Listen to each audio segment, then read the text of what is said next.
Assalamualaikum warahmatullahi wabarakatuh. Halo semuanya, perkenalkan nama saya Ahsan Maulana dengan NIM 251061408 dari Fakultas Teknik Prodi Informatika kelas 251. Di video kali ini saya akan membahas tentang Pancasila dalam sejarah bangsa Indonesia. Selamat menyaksikan. Sebelum merdeka, bangsa Indonesia telah mengalami penjajahan selama kurun waktu yang cukup lama. Penjajahan menyebabkan penderitaan, ketidakadilan, dan hilangnya kebebasan rakyat Indonesia. Karena itulah muncul semangat perjuangan untuk membentuk negara Indonesia yang merdeka dan bersatu. Namun, para tokoh bangsa menyadari bahwa Indonesia yang terdiri dari berbagai suku, budaya, dan agama memerlukan sebuah dasar negara yang mampu mempersatukan seluruh rakyat Indonesia. Pada tanggal 29 Mei tahun 1945, sidang pertama PPUPKI mulai dilaksanakan. PPUPKI merupakan badan yang dibentuk untuk mempersiapkan kemerdekaan Indonesia, termasuk merumuskan dasar negara. Dalam sidang tersebut, Muhammad Yamin selaku salah satu tokoh utama yang menyampaikan usulan mengenai dasar negara Indonesia. Ia mengemukakan gagasan tentang kebangsaan, kemanusiaan, demokrasi, kesejahteraan rakyat, dan ketuhanan. Usulan tersebut menjadi salah satu dasar penting dalam proses perumusan Pancasila. Kemudian, pada tanggal 31 Mei tahun 1945, Supomo menyampaikan gagasannya mengenai dasar negara Indonesia. Supomo menjelaskan konsep negara integralistik, yaitu negara yang menekankan persatuan dan kebersamaan seluruh rakyat Indonesia. Menurutnya, negara Indonesia tidak boleh mementingkan kepentingan individu maupun golongan tertentu, melainkan harus mengutamakan persatuan bangsa. Pemikiran tersebut memperkuat gagasan mengenai pentingnya persatuan dalam kehidupan bernegara. Selanjutnya, pada tanggal 1 Juni tahun 1945, Insinyur Soekarno menyampaikan pidato yang menjadi salah satu momen penting dalam sejarah Indonesia. Dalam pidatonya, Insinyur Soekarno memperkenalkan istilah Pancasila sebagai dasar negara Indonesia. Beliau menjelaskan 5 prinsip utama yang dapat dijadikan fondasi bangsa Indonesia. Karena peristiwa tersebut, tanggal 1 Juni kemudian diperingati sebagai hari lahir Pancasila.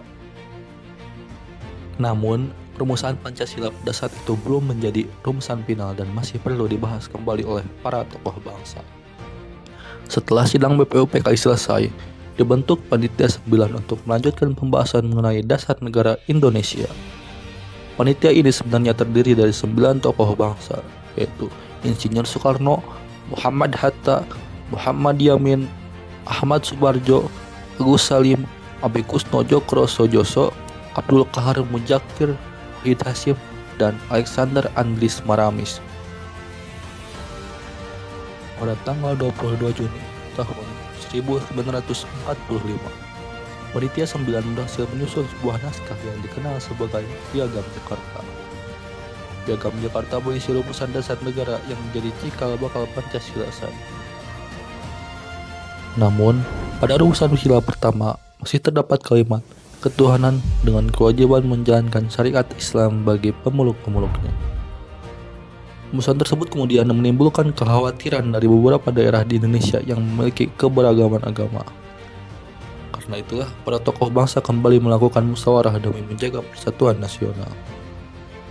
Hingga pada tanggal 17 Agustus tahun 1945, Indonesia resmi memproklamasikan kemerdekaannya. Proklamasi tersebut menjadi awal berdirinya negara Indonesia sebagai bangsa yang merdeka dan berdaulat. Namun, setelah kemerdekaan diproklamasikan, para tokoh bangsa masih harus menyempurnakan dasar negara agar dapat diterima oleh seluruh rakyat Indonesia. Sehari setelah proklamasi kemerdekaan, tepatnya pada tanggal 8 Agustus tahun 1945, PKI mengadakan sidang untuk mengesahkan Undang-Undang Dasar tahun 1945. Dalam sidang tersebut, dilakukan perubahan pada sila pertama Piagam Jakarta, yaitu ketuhanan dengan kewajiban menjalankan syariat Islam bagi pemeluk-pemeluknya, diubah menjadi ketuhanan yang Maha Esa. Perubahan tersebut dilakukan demi menjaga persatuan bangsa Indonesia yang memiliki berbagai agama dan latar belakang budaya. Setelah perubahan itu disepakati, Pancasila resmi disahkan sebagai dasar negara Indonesia dan dicantumkan dalam pembukaan Undang-Undang Dasar tahun 1945. Hingga saat ini, Pancasila tetap menjadi dasar negara sekaligus pedoman hidup bangsa Indonesia. Nilai-nilai Pancasila mengajarkan masyarakat untuk menjaga persatuan, menghormati perbedaan, bersikap adil, dan mengutamakan musyawarah. Namun, di era modern, penerapan nilai Pancasila menghadapi berbagai tantangan seperti penyebaran hoaks, intoleransi, dan ujaran kebencian di media sosial. Karena itu, generasi muda khususnya mahasiswa memiliki tanggung jawab untuk menjaga nilai-nilai Pancasila dalam kehidupan sehari-hari. Dari pembahasan tersebut, dapat disimpulkan bahwa Pancasila lahir melalui proses sejarah yang panjang, penuh perjuangan, dan hasil musyawarah para tokoh bangsa.